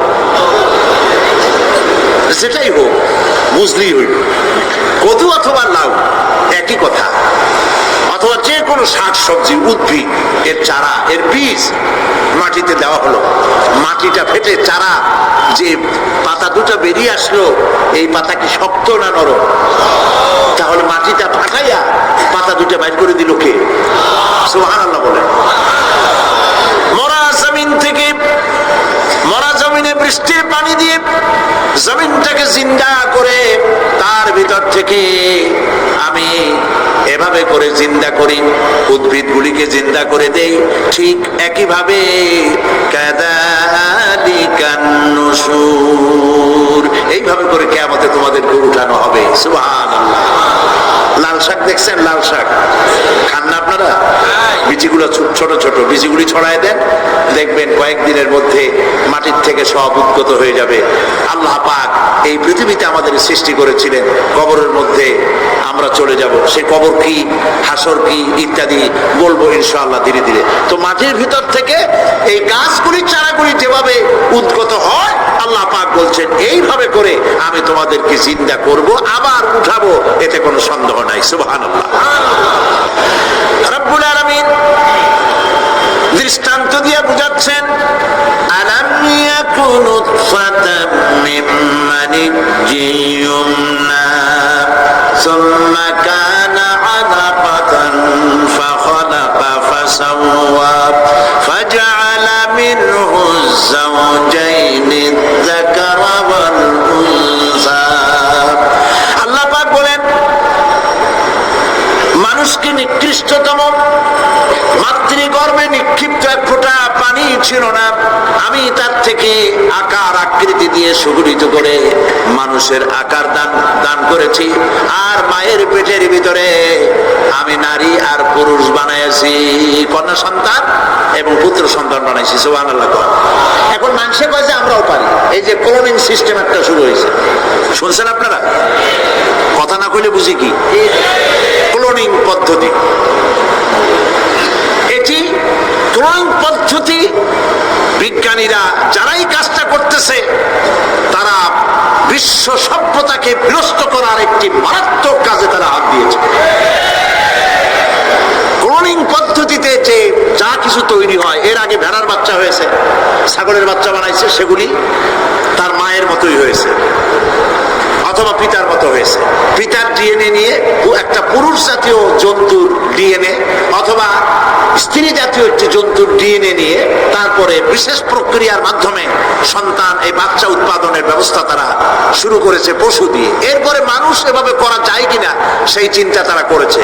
ইতিমধ্যে নাকি দুটো বাচ্চা হয়েছে, এটা সত্য না মিথ্যা এখনো যাচাই করা যায় নাই। কিন্তু পশুর থেকে যেগুলো হয়েছে সবগুলি রোগ নিয়ে আসছে পৃথিবীতে, গেল এক নম্বর কথা। দুই নম্বরে ডিএনএর মাধ্যমে যে মানব শিশু পয়দা হয়, তার সবগুলি তার মায়ের অনুকরণে হয়। একেবারে অবিকল মায়ের চেহারা নিয়ে আসতেছে, অবিকল পিতার চেহারা নিয়ে আসতেছে। চিন্তা করুন, এই মেয়ে যখন বয়সপ্রাপ্তা হবে, তখন তার পিতা কি করে বুঝবে তার বউ কোনটা আর মেয়ে কোনটা? কথা শুনতেছেন? পিতার অবিকল চেহারা নিয়ে একটা সন্তান আসলো, এখন সন্তান বড় হয়েছে, তার মা কি করে বুঝবে যে আমার স্বামী আসছে না আমার ছেলে আসছে? মানুষের এই হাজার হাজার crore crore million billion trillion মানুষ আল্লাহ পাক সৃষ্টি করেছেন এই পৃথিবীতে, একটা মানুষের চেহারার সাথে আরেকটা মানুষের মিল না, গলার আওয়াজেরও মিল নাই। যতই নকল করার চেষ্টা করুক একজন আরেকজনের, ধরা পড়েই। ঠিক কিনা কর? ধরা পড়বেই। গলার আওয়াজের যদি মিল থাকতো কি হইতো? এই যে মাহফিল আসছেন আপনার ওয়াজ শুনতে, বউ আছে বাড়ি, আপনার অবিকল আপনার আওয়াজের মতো একজন, গলার আওয়াজ ঠিক একই রকম, আপনার ঘরের দরজা কাছে যে বলতো, শুনছো আমি আসছি, দরজা খুলে দাও। তারপর দরজা খুললে কি হইতো চিন্তা করেন? সুবহানাল্লাহ বলবেন না? সুতরাং ক্লোনিং পদ্ধতিতে যারা মানুষ বানাবার চেষ্টা করছে, বিশ্ব সভ্যতাকে ধ্বংস করার জন্য, নৈতিকতার বাঁধকে ভেঙে দিয়ে পৃথিবীকে জেনা ব্যভিচারের একটি বিশাল একটি জাহান্নামে পরিণত করার জন্য তারা এই চেষ্টা চালাচ্ছে। উচিত হবে পৃথিবীর সমস্ত নেতৃবৃন্দ, বিশ্ব নেতৃবৃন্দের ঐক্যবদ্ধ হয়ে এই দুঃসাহসিক কাজকে বাধা দিয়ে বন্ধ করে দেওয়া উচিত। আল্লাহর সৃষ্টির সাথে পাল্লা দিতে গেলে ধ্বংস ছাড়া পথ থাকবে না। লক্ষ্য করেছেন? আপনি সাক্ষী দিলে আজ এক সাক্ষী দেবেন, কালকে বলবেন যে ওই সাক্ষী আমি দেইনি। আজকে সই করেছেন, কালকে বলবেন ওই সই আমি করি নাই।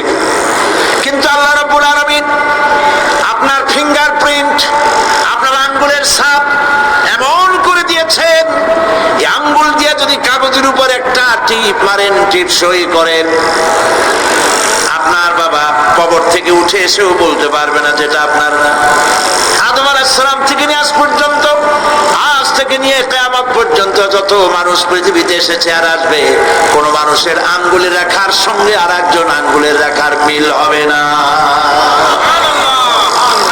এ হচ্ছে আমার আল্লাহর সৃষ্টি, সুবহানাল্লাহ।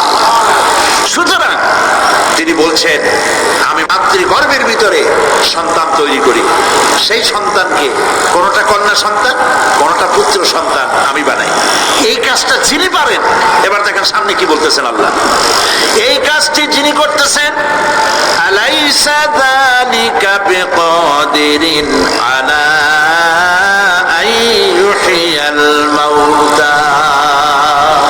এত বড় কাজ যিনি সম্পাদন করেছেন, এক ফোঁটা নাপাক পানি, এক ফোঁটা নিকৃষ্ট গান্দা পানি যা শরীর থেকে নির্গত হলে পরে গোসল ফরজ হয়ে যায়, এমন এক ফোঁটা পানি দিয়ে তোমার জন্মের উৎপত্তি করেছি, আকার দিলাম, হাত দিলাম, পাও দিলাম, চোখ দিলাম, সুন্দর করে বানালাম, তারপরে পৃথিবীতে পাঠালাম।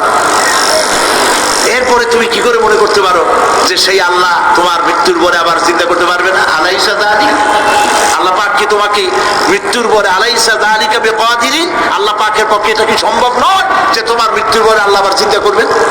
বলেন অবশ্যই পারবেন, বলেন অবশ্যই পারবেন।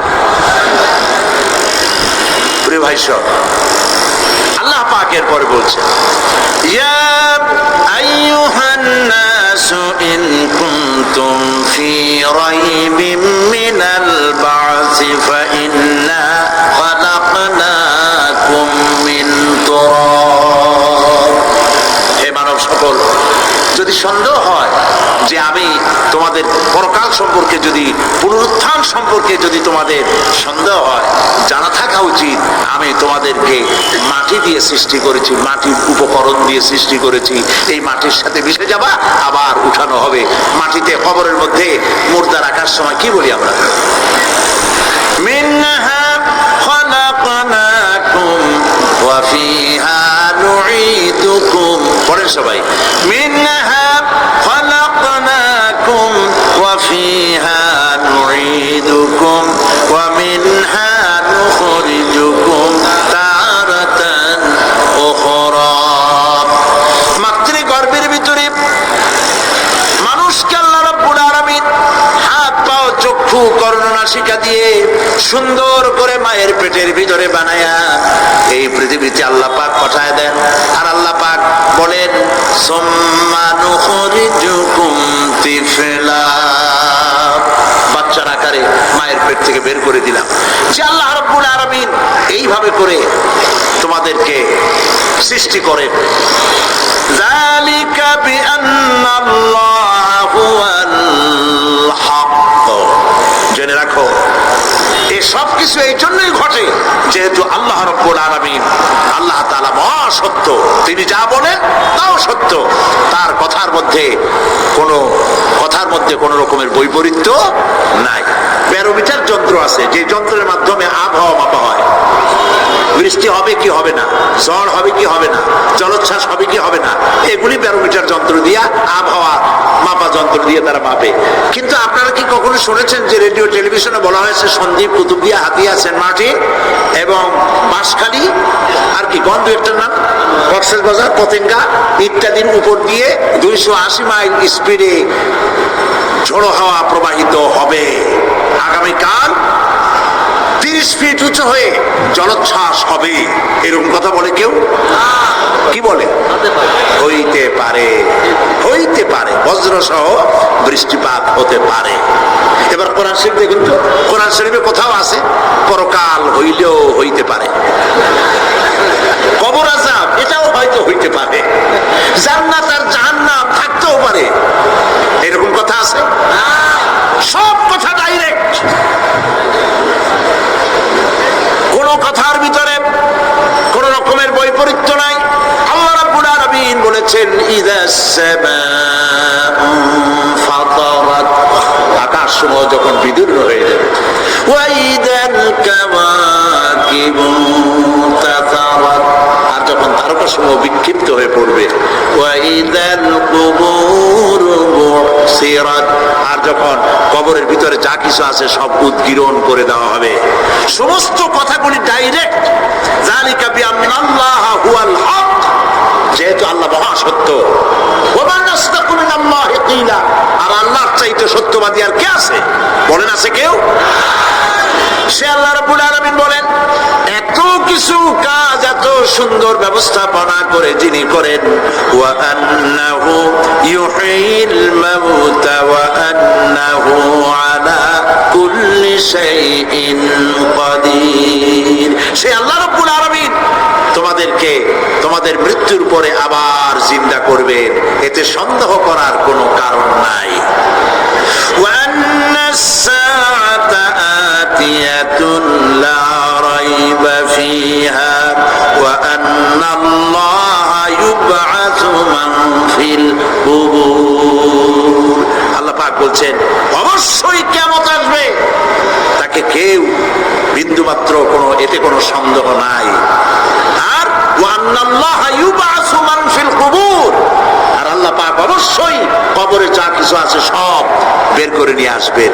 কান্নাহুম জারাদুল মুনতাশির, যেমন আপনারা দেখছেন কিনা এই যে যখন বন্যা বলে, পানি জানি যখন ওঠে, যে বন্যা নাকি বলে, তুফান, বন্যা ইত্যাদি যখন হওয়ার সম্ভাবনা হয়, তখন মাটি থেকে, গ্রাম্য পরিবেশে দেখা যায় মাটি থেকে পোকামাকড় গুলি এভাবে উঠতে থাকে। দেখছেন না? আপনারা দেখছেন কিনা?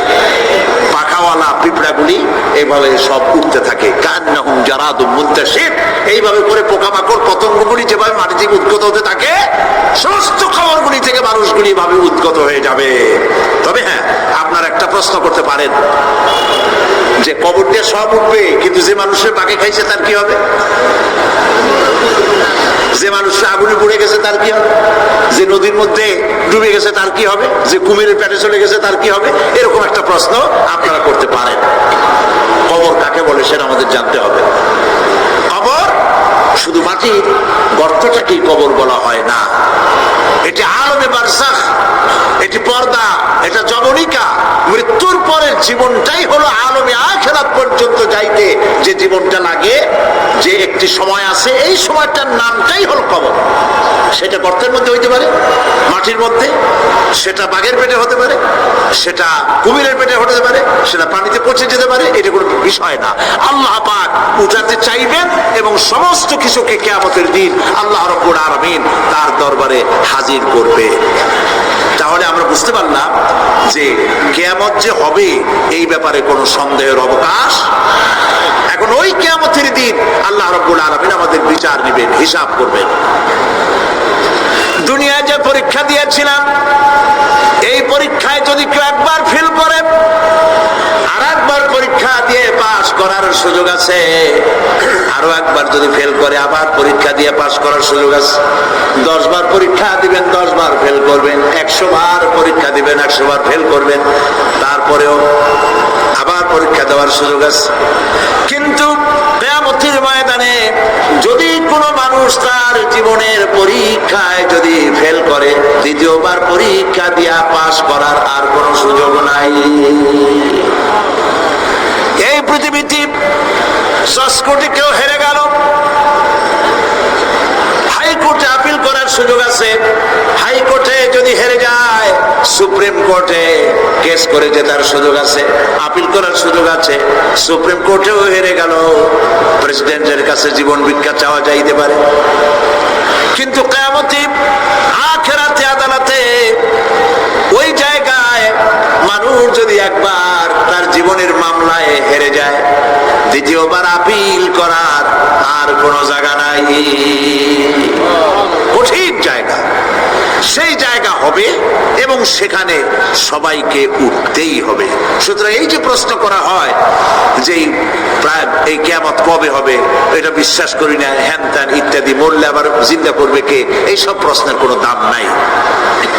আল্লাহ পাক এই ব্যাপারে আরেকটি কথা বলছেন, ইয়াসআলুনাকা কাআন্নাকা হাফিজুন আনহা কুল ইন্নামা ইলমুহা ইনদাল্লাহ ওয়ালাকিন্না আকসারান নাসি লা ইয়ালামুন।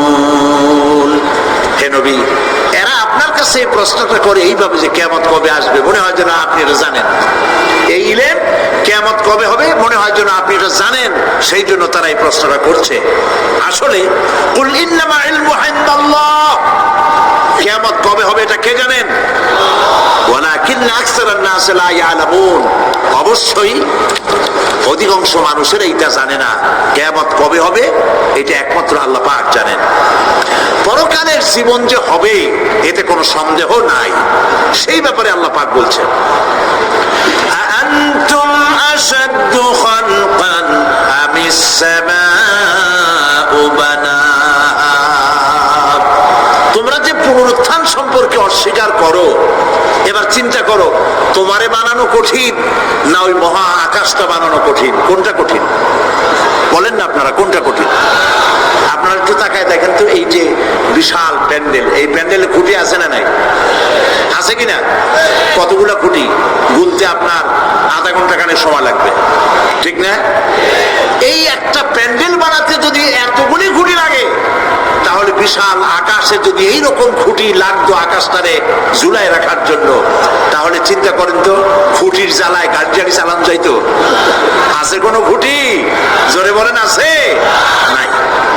ওই আকাশটাকে আল্লাহ পাক বলছেন আনতুম আশাদ্দু খালকান আমিস সামাউ বানাহা, তোমারে বানানো কঠিন ওই বিশাল আকাশ বানানো কঠিন? কোনটা কঠিন ছিল? তো ওই আকাশটা বানানোই তো আল্লাহ পাকের কাছে সহজ হয়ে গেছে। তাহলে তোমারে একবার বানাইয়া যে একবার বানাতে পেরেছেন তিনি আবার চিন্তা করতে পারবেন না, এই চিন্তা কেন করো? আল্লাহ রাব্বুল আলামিন কোরআনে কারীমের ভিতরে পরিষ্কার করে বলেছেন, ওরা বলে কাফের বেঈমানেরা বলে ক্বালা মাইয়ুশিল ইযামা ওয়া হিয়া রামীম, আমাদের হাড় গোড় যখন পচে যাবে গলে যাবে কে আমাদের চিন্তা করবে? জবাবে আল্লাহ পাক বলেন, হে নবী আপনি বলুন কুল ইউহইয়াল্লাযী আনশাহা আউওয়ালা মাররা, আপনি বলে দিন যে আল্লাহ রাব্বুল আলামিন একবার তোমাকে সৃষ্টি করেছেন, প্রথমবার যিনি সৃষ্টি করেছেন দ্বিতীয়বার মৃত্যুর পরে আবার তিনি চিন্তা করবেন। কেন বিশ্বাস করো না? সুতরাং এই যে আল্লাহ পাক মানুষকে মৃত্যু জীবন দিয়েছেন, এই জীবনের পরে মৃত্যু, মৃত্যুর পরে আবার আমাদের সকলকে উঠতে হবে এবং আল্লাহ পাকের দরবারে আমাদেরকে উপস্থিত হতে হবে। এই কথাগুলি যারা অস্বীকার করে, পরকাল যারা মানে না, তাদের সম্পর্কে আল্লাহ পাক বলছেন ওয়াল্লাযীনা কাযযাবু বিআয়াতিনা ওয়া লিকাইল আখিরাতি হাবিতাত আমালুহুম, আল্লাহ পাক বলেন যারা পরকালকে অস্বীকার করেছে, আখিরাত যারা মানে না, তাদের জিন্দেগীর সকল আমলগুলিকে আল্লাহ পাক বরবাদ করে দিবে। পরকালের বিশ্বাসের উপরে ভিত্তি করেই মানুষের চরিত্র ভালো হইতে বলেন পারে। একটা দৃষ্টান্ত দেই, একটা দৃষ্টান্ত। এই যে যারা চুরি করে, ডাকাতি করে, সন্ত্রাস করে মানুষ মারে, এখন তো আল্লাহর রহমতে সন্ত্রাস বন্ধ হয়েছে, হয় নাই? হয়েছে কিনা? সন্ত্রাস বন্ধ হয়েছে, আলহামদুলিল্লাহ বলে। এই সন্ত্রাসগুলি করে কি জন্যে? এদের ধারণা নাই যে আল্লাহ পাক আমাদেরকে উঠাইতে পারবে, আমাদের মৃত্যু হবে, পরকালের চিন্তা নাই বলেই তারা এই কাজটা করে। চাঁদাবাজি, মাস্তানি, কে আপনাকে ঠেকাবে? পুলিশের ভয় আপনি ঘুষ নেবেন না, পুলিশে দেখে ফেলবে। অথবা কোন পুলিশ মনে করলো যে আমার ঊর্ধ্বতন অফিসার তো দেখেন আমি ঘুষ নেই। এরা যাতে অন্যায় না করে, অফিসাররা, গভর্নমেন্টের লোকেরা অন্যায় না করে, জনগণ অন্যায় না করে, সেই জন্য এন্টি করাপশন ডিপার্টমেন্ট রাখা হয়েছে, দুর্নীতি দমন বিভাগ। দুর্নীতি যাতে না করে সেই জন্য দুর্নীতি দমন বিভাগ। দুর্নীতি দমন বিভাগ যেন দুর্নীতি না করে সেই জন্য এন্টি করাপশন। এখন দুর্নীতি যাতে না হয় ওই দমন বিভাগের দুর্নীতি বন্ধ করার জন্য যারে বানানো হলো, তারাও যাতে আবার দুর্নীতি না করে সেই জন্য এন্টি করাপশন। কত এন্টি বানাবেন? কত শিখাইতে পারবেন না, ঠেকাতে পারবেন না।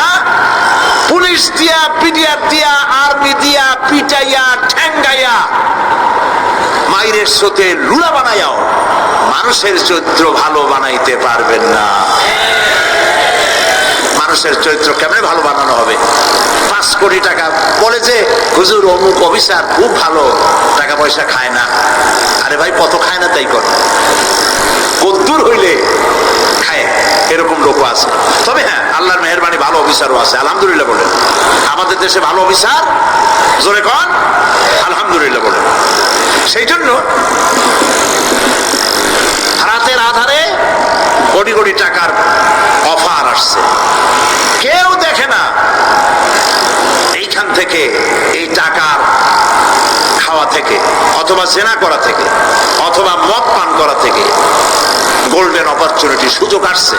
জেনা করা যায়, মদ খাওয়া যায়, টাকা নেওয়া যায়, অবৈধ টাকা।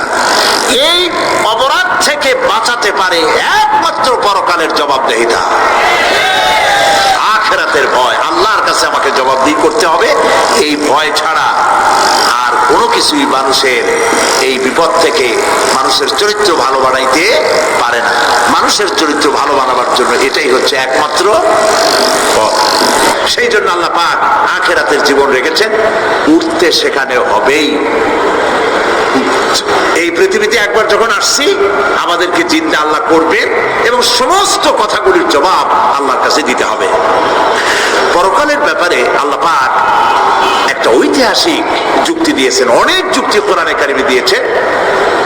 আরেকটি যুক্তি আপনারা শোনেন, একেবারে ঐতিহাসিক যুক্তি। আল্লাহ পাক বলছেন, মহান আল্লাহ তাআলা আখিরাতের বাস্তবতা সম্পর্কে একদিকে যেমন তার সৃষ্টির কলা কৌশল সম্পর্কে বলেছেন, আর একদিকে মানুষকে চিন্তা ভাবনা করতে বলেছেন। চিন্তা ভাবনা করে দেখো, কালের সাক্ষী, কালের পুঞ্জীভূত সাক্ষী গ্রহণ করো, দেখো যে পরকাল হবে কিনা, এই আল্লাহ পাক কিয়ামতে তোমাদেরকে উঠাতে সক্ষম কিনা। আল্লাহ রাব্বুল আলামিন বলেন, ওয়াত্তুর ওয়া কিতাবিম মাসতুর ফি রাক্কিম মানশুর ওয়াল বাইতিল মা'মুর ওয়াস সাকফিল মারফু' ওয়াল বাহরিল মাসজুর ইন্না আযাবা রাব্বিকা লাওয়াকি' মা লাহু মিন দাফি'। সূরা তুর। আল্লাহ পাক বলছেন, তুর পাহাড়ের শপথ, তুর পাহাড়ের শপথ, সেই প্রকাশ্য পবিত্র গ্রন্থের শপথ যা লিপিবদ্ধ রয়েছে মুসলিম ঝিল্লিতে, চর্ম ঝিল্লিতে লিপিবদ্ধ রয়েছে। আরো শপথ বাইতুল মামুরের, আরো শপথ সুউচ্চ আকাশের, আরো শপথ উচ্ছ্বাসিত তরঙ্গায়িত সমুদ্রে। নিশ্চয়ই সেই আযাব আসবে, আযাব মানে কিয়ামত, সেই পরকাল অবশ্যই আসবে। মা লাহু মিন দাফি', এই শাস্তি থেকে, এই কিয়ামত আসা থেকে, এই কিয়ামত সংগঠিত হওয়া থেকে রোধ করার মতো ক্ষমতা কারো নাই। সুবহানাল্লাহ। এখন আল্লাহ পাক তুর পাহাড়ের কসম করছেন। তুর পর্বত হচ্ছে সেই পর্বতের কথাই ধরা যাক, যেখানে এটি ঐতিহাসিক পর্বত। হযরতে মূসা আলাইহিস সালামকে আল্লাহ রাব্বুল আলামিন যেখানে নবুয়তের শিরস্থান পরিয়ে দিয়েছিলেন, তুর পাহাড়ের ভিতরে। অতুর সিনিন, তুর পাহাড়ের কসম আল্লাহ পাক বলছেন। এবং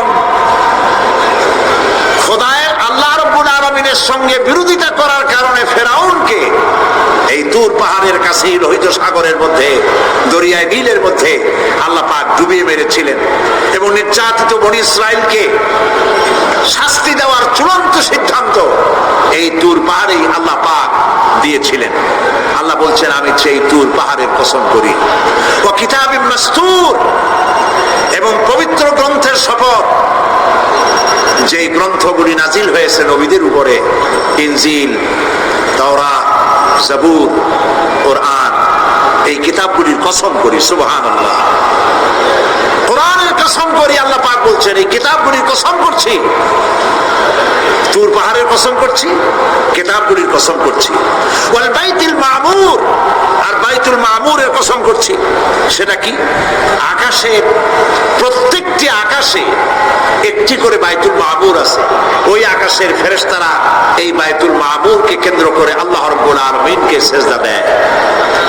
আল্লাহ পাক হযরত আদম আলাইহিস সালামকে বলেছিলেন একটি ঘর বানাও, বাইতুল মামুরের নিচে বানাও। তিনি বললেন আমি তো জানি না বাইতুল মামুর কোথায়। হযরত জিবরাইলকে পাঠানো হলো, বাইতুল মামুর আকাশের যেখানে আছে ঠিক সেই সোজা বর্তমানে মক্কা শরীফে যে কাবা শরীফ যে আছে অবিকল আল্লাহ পাকের আকাশে বাইতুল মামুর যেখানে তার সরাসরি নিচেই কাবা শরীফ স্থাপিত হয়েছে। আল্লাহ রাব্বুল আলামিন বলছেন আমি এই বাইতুল মামুরের কসম করছি। এরপরে আল্লাহ পাক বলছেন যে ফেরেশতারা যে বাইতুল মামুরকে তাওয়াফ করে এবং আল্লাহ পাকের ইবাদত করে সেই বাইতুল মামুরের কসম, ওয়াস-সাকফিল মারফু, সুউচ্চ আকাশের কসম। এই আকাশ আল্লাহ পাক সৃষ্টি করেছেন বিগাইরি আমাদিন, কোন রকমের কোন খুঁটি ছাড়াই। সুবহানাল্লাহ বলি আমরা। এই বিশাল আকাশ সম্পর্কে ওই যে বুদ্ধিজীবী যারা, কোরআনের জ্ঞান যাদের কাছে নাই, তারা বলে যে আকাশ বলতে কিছু নাই, ওইটা একটা নীলা নীলা বহুত দূর, সেই জন্য নীলা নীলা দেখা যায়। এই পৃথিবী সম্পর্কেও তাদের ধারণা এই পৃথিবীও কিছু না, এটা হলো ওই যে কি বলে সূর্যের কাছের থেকে একটা উজ্জ্বল জ্যোতিষ্ক খুব ফোর্সে যাচ্ছিল, এই ফোর্স সহ্য করতে না পেরে সূর্যের একটি অংশ মহাশূন্যের উপরে ছিটকে পড়লো, ঘুরতে ঘুরতে পৃথিবীর আকার ধারণ করেছে। এই হলো ওদের ধারণা। অ্যাক্সিডেন্টের মাধ্যমে নাকি এই পৃথিবী হয়েছে।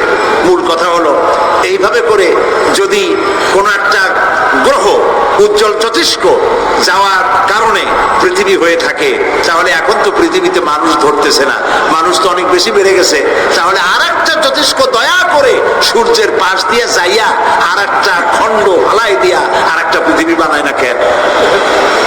প্রিয় ভাই সব, আল্লাহ পাক বলছেন ওয়াস-সাকফিল মারফু, আমি এই বিশাল আকাশে কসম করি। সুবহানাল্লাহ। এরপরে ওয়াল বাহরিল মাসজুর, পৃথিবীতে প্রবাহিত উচ্ছ্বসিত তরঙ্গায়িত সমুদ্র রাজির কসম করি। সুবহানাল্লাহ। আচ্ছা বলেন তো এই পৃথিবী এর নিচে কি? এই পৃথিবীর নিচে কি? এই পৃথিবী মহাশূন্যের উপরে ঘুরছে। লক্ষ্য করেন আল্লাহর কত বড় শক্তি। আটলান্টিক মহাসাগর কোথায় বলতে পারবেন না? এই পৃথিবীতে। আটলান্টিক মহাসাগর কোথায়? এই পৃথিবীতে। আটলান্টিক মহাসাগর, প্রশান্ত মহাসাগর, ভূমধ্য সাগর, যত সাগর আর মহাসাগর সব এই পৃথিবীতে। এই পৃথিবী অসংখ্য পাহাড়, অসংখ্য সমুদ্র আর অসংখ্য মানবরাজি নিয়ে লাটিমের মতো ঘুরতেছে। সুবহানাল্লাহ। মহাশূন্যের উপর, মহাশূন্যের উপরে লাটিম যেমন ঘোরে পৃথিবী তেমন ঘোরে, অথচ মানুষগুলো ছিটকে পড়ে যায় না, পানিগুলি উড়ে কোথাও পড়ে যায় না। সুবহানাল্লাহ বলতে ইচ্ছে করে না। আল্লাহ রাব্বুল আলামিন সূরা ইয়াসিনের মধ্যে বলেছেন লাশ-শামসু ইয়ানবাগি লাহা আন তুদরিকাল কমারা ওয়ালাল লাইলু সাবিকুন নাহার ওয়া কুল্লুন ফি ফালাকিন ইয়াসবাহুন। সূর্য চন্দ্রের অধিকার নষ্ট করতে পারে না। রাত দুপুরের সময় সূর্য উঠবে না, দিনের দুপুর বেলায় চন্দ্র উদিত হয়ে সূর্যের আলোকে নিষ্প্রভ করতে পারে না। চন্দ্র সূর্যের আগে যেতে পারে না, সূর্য চন্দ্রের আগে যেতে পারে না, কারো গায়ে কারো ধাক্কা লাগে না। অসংখ্য তারকারাজি উড়ে বেড়াতেছে, কারো সাথে কারো কোনো ধাক্কা নাই, কোনো সংঘর্ষ নাই। মহাশূন্যের উপরে সূর্য চন্দ্র যেমন ঘোরে, ওয়া কুল্লুন ফি ফালাকি ইয়াসবাহুন, চাঁদ আর সূর্য যেমন ঘোরে, মহাশূন্যে যা আছে তাও ঘোরে। এই পৃথিবীটা মহাশূন্যের উপরে, গোটা পৃথিবী সমস্ত সমুদ্র আর মহাসমুদ্র নিয়ে সব ঘুরতেছে। সুবহানাল্লাহ। ওয়াল বাহরিল মাসজুর, তরঙ্গায়িত উচ্ছ্বসিত সমুদ্র রাশির কসম করি। সমুদ্র সন্দ্বীপ যাওয়ার সময় কেমন অবস্থা হয় যদি তুফানে পড়ে?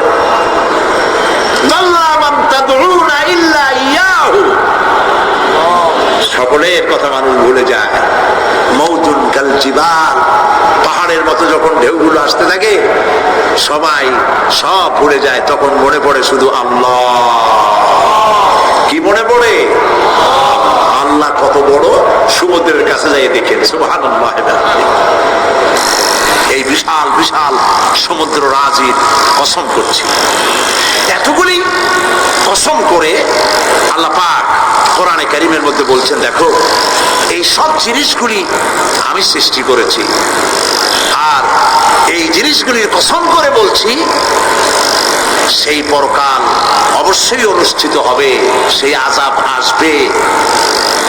কেউ এই পরকাল অনুষ্ঠিত হওয়া থেকে কেউ ফিরাইয়া রাখতে পারবে না। এখন তোমরা প্রশ্ন করতেছো আল্লাযী ফীহি আল্লাযী হুম ফীহি মুখতালিফুন, এই ব্যাপারে তোমরা ইখতিলাফ করতেছো, মতবিরোধ করতেছো, ঠাট্টা করতেছো, বিদ্রূপ করতেছো। কাল্লা সায়ালামুন, অবশ্যই তোমরা জানতে পারবে। সুম্মা কাল্লা সায়ালামুন, অবশ্যই তোমরা জানতে পারবে সেই পরকাল হবে, এতে কোনো সন্দেহ নাই। সুবহানাল্লাহ। এখন ওই পরকাল কিভাবে হবে, কেমনে অনুষ্ঠিত হবে, সে কথাগুলি আমি আগামীকাল আপনাদের সামনে আলোচনা করবো ইনশাআল্লাহ।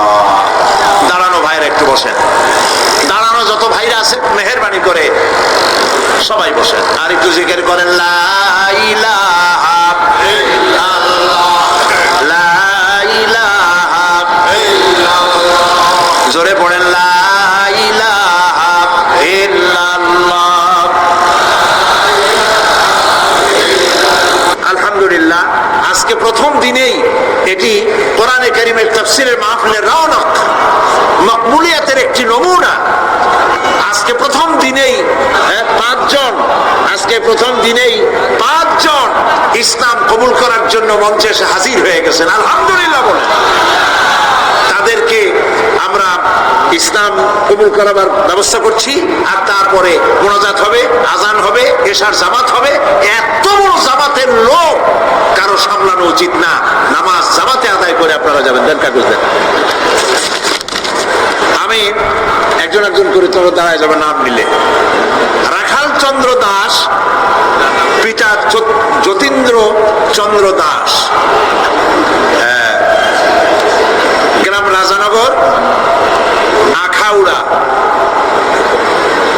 এর বর্তমান নাম পছন্দ করেছে মোহাম্মদ। কইছে দাঁড়া, ও আচ্ছা। তারপরে গৌরাঙ্গ কুমার ঘোষ, পিতা কাটিয়া চন্দ্র ঘোষ, ধর্ম হিন্দু, আগের জন্য হিন্দু, আর বাড়ি হলো ভেলাবো, রূপগঞ্জ। বর্তমান নাম পছন্দ করেছে মাহবুবুর রহমান।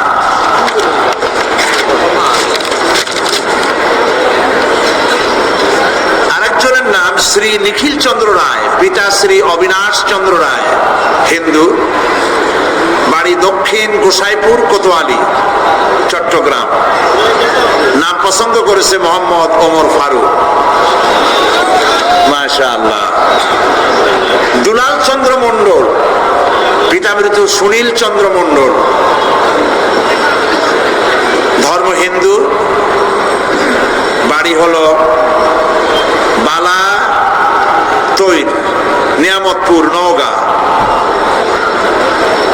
এরা আছে চাঁদগাঁয়ে, চট্টগ্রামে থাকে। নতুন নাম পছন্দ করেছে মোহাম্মদ আব্দুর রহমান। আরেকজন নয়ন চন্দ্র সাহা, পিতা উত্তম চন্দ্র সাহা, গ্রাম বালাখান, কদম রসুল, সীতাকুণ্ড। বর্তমান নাম পছন্দ করেছে মোহাম্মদ সাইফুল ইসলাম। আলহামদুলিল্লাহ। আমরা আলহামদুলিল্লাহ বলি, আমরা তাদেরকে উৎসাহিত করি, জোরে বলি আলহামদুলিল্লাহ। আচ্ছা ভাই, আপনারা দাঁড়াইছেন কেন কত দেখি? একটু পরেই তো দাঁড়াবেন, মোনাজাতের পরেই দাঁড়াইতে পারবেন, নামাজ পড়বেন। আল্লাহর মেহেরবানি। তো দাঁড়ানো হাঁটা, ওনাদেরকে সম্মান দেন। বসেন, আসুন আমার কাছে আসেন, পাঁচজনই কাছে আসেন।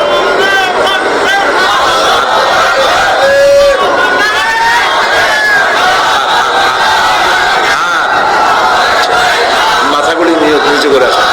লা ইলাহা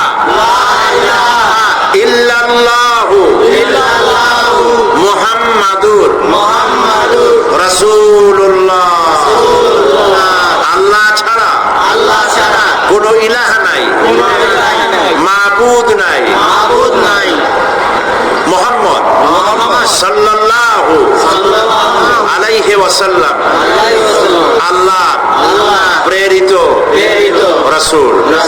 আশহাদু আন লা ইলাহা ইল্লাল্লাহু ওয়াহদাহু লা শারীকা লাহু ওয়া আশহাদু আন্না মুহাম্মাদান আবদুহু ওয়া রাসূলুহু। আমি সাক্ষ্য দিচ্ছি, জোরে বলো, আমি সাক্ষ্য দিচ্ছি আল্লাহ ছাড়া কোনো ইলাহ নাই, কোনো মাবুদ নাই, কোনো উপাস্য নাই, তিনি একক, তার কোনো অংশীদার নাই। আমি আরো সাক্ষ্য দিচ্ছি মুহাম্মদ সাল্লাল্লাহু আলাইহি ওয়াসাল্লাম আল্লাহর বান্দা এবং তার প্রেরিত রাসূল।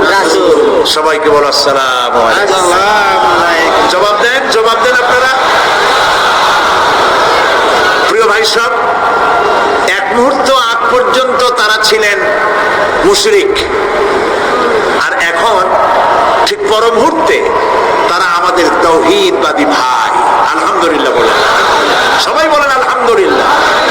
আমাদের সকলের আমলনামায় কম বেশি গুনাহ আছে। নবী করিম সাল্লাল্লাহু আলাইহি ওয়াসাল্লাম বলেছেন, যখনই কেউ বিশ্বাসের সাথে অর্থ সহকারে মনে প্রাণে বিশ্বাস করে কেউ যদি এই কালেমা উচ্চারণ করে, পিছনের সমস্ত গুনাহ খাতাকে আল্লাহ পাক মাফ করে দেন। এদের জিন্দেগির সব গুনাহ মাফ হয়ে গেছে। এখন এরা এখন মাসুম, বেগুনাহ। আমি আল্লাহ পাকের এই বেগুনাহ মাসুম বান্দাদের সাথে আলিঙ্গন করছি।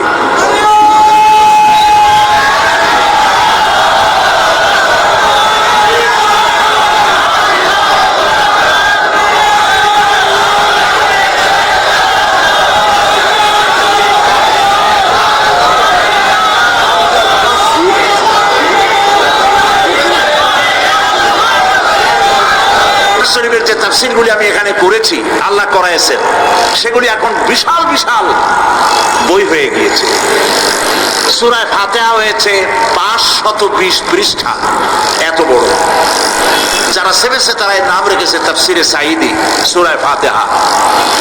আমপারা বেরিয়েছে 588 পৃষ্ঠা। এই যে আমপারার তাফসীর আজকে সূরা নাবা থেকে করলাম, 2টা আয়াতের তাফসীর প্রায় 1.5 ঘন্টার মতো করলাম। এই পুরা তাফসীর আমরা যদি জানতে পারি, জীবন সুন্দর হবে। আমপারা তাফসীরে সাঈদী এবং সূরা আসর এখানে করেছিলাম 5 দিন। সেই 5 দিনের তাফসীর 488 পৃষ্ঠা সূরা আসর। ইমাম শাফিঈ রাহমাতুল্লাহ আলাইহি বলেছেন, সূরা আসর পড়ার পর মনে হয়েছে যে কোরআন শরীফের আর কোন সূরা নাজিল না হইলেও চলতো। সুবহানাল্লাহ। এগুলি সব দোকানে আছে, সূরা ফাতিহা, আমপারা, সূরা আসর। এগুলি আপনারা খরিদ করবেন। তাফহিমুল কোরআন কিনবেন, ফি জিলালিল কোরআন কিনবেন। আল্লাহ যেন আপনাদেরকে তৌফিক দান করেন। সবাই বলি আমিন।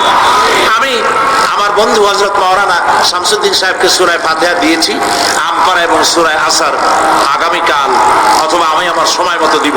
আজকে আমি আমপারা, তাফসীরে সাঈদী আমপারা এবং তাফসীরে সাঈদী সূরা আল আসর, আজকের প্রধান অতিথি বাইতুস শরফের মধ্যমণি, আলেমে দ্বীন, সাহেব ইলম, সাহেব বসীরত, আল্লামা হযরত মাওলানা শাহ কুতুবউদ্দিন সাহেব দামাত বরকাতুহুল আলিয়া, তাকে এই বিশাল মাহফিলের পক্ষ থেকে আমি হাদিয়া পেশ করছি।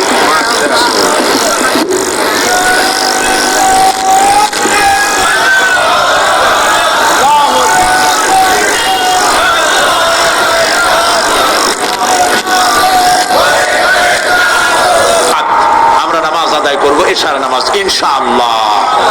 আল্লাহুম্মা আমিন। রব্বানা যালামনা আনফুসানা ওয়া ইন লাম তাগফির লানা ওয়া তারহামনা লানাকুনান্না মিনাল খাসিরিন। রব্বানা লা তুযিগ কুলুবানা বা'দা ইয হাদাইতানা ওয়া হাব লানা মিন লাদুনকা রাহমাতান ইন্নাকা আনতাল ওয়াহ্হাব। আয় আল্লাহ তাআলা, লাখো জনতা আজকের এই প্রথম দিনেই আল্লাহ তাআলা কোরআনের এই মাহফিলে দীর্ঘক্ষণ ধরে কথা শুনে তোমার দরবারে হাত তুলেছি, দয়া করে মেহেরবানি করে আমাদের জিন্দেগির গুনাহ খাতাকে মাফ করে দাও। আমাদের মা বাপ মুরব্বিয়ান যারা কবরে চলে গেছে, আল্লাহ তাআলা কবরগুলিকে জান্নাতের টুকরায় পরিণত করে দাও। রব্বির হামহুমা কামা রব্বায়ানি সগীরা। পড়েন সবাই, রব্বির হামহুমা কামা রব্বায়ানি সগীরা। আয় আল্লাহ তাআলা, আমাদের বিবি বাল বাচ্চা যা দান করেছো সবগুলিকে দিনদার বানাও, ইমানদার বানাও, নামাজি বানাও, পরেজগার বানাইয়া দাও রব্বুল আলামিন। যেই পরকালের কথা, কিয়ামতের কথা আলোচনা করলাম, সেই কঠিন হাসরের ময়দানে যেদিন পায়ের নিচে হবে তামার মতো মাটি, আর মাথার উপরে প্রকাণ্ড সূর্যের তাপে গুনাহগারের মাথার চান্দি ফেটে গিয়া মগজগুলি গলে গলে নাক কান দিয়ে বেয়ে পড়তে লাগবে। জিহ্বাটা পানির পিপাসায় কুকুরের মতো ঝুলে নাভিস্থল পর্যন্ত পড়ে যাবে। ময়দানে সাড়া পড়বে পানি পানি বলে। আল্লাহ তাআলা ওই দিনে তোমার হাবিবের হাতের কাউসারের পেয়ালা আমাদের নসিব করে দিও রব্বুল আলামিন। চট্টগ্রাম এই তাফসীরুল কোরআন মাহফিলে যত মানুষ আর্থিকভাবে সাহায্য করেছেন সকলকে আল্লাহ কোরআনের খাদেম বানায়া দাও। আল্লাহ তাআলা 25 লক্ষ টাকার বাজেট করা হয়েছে।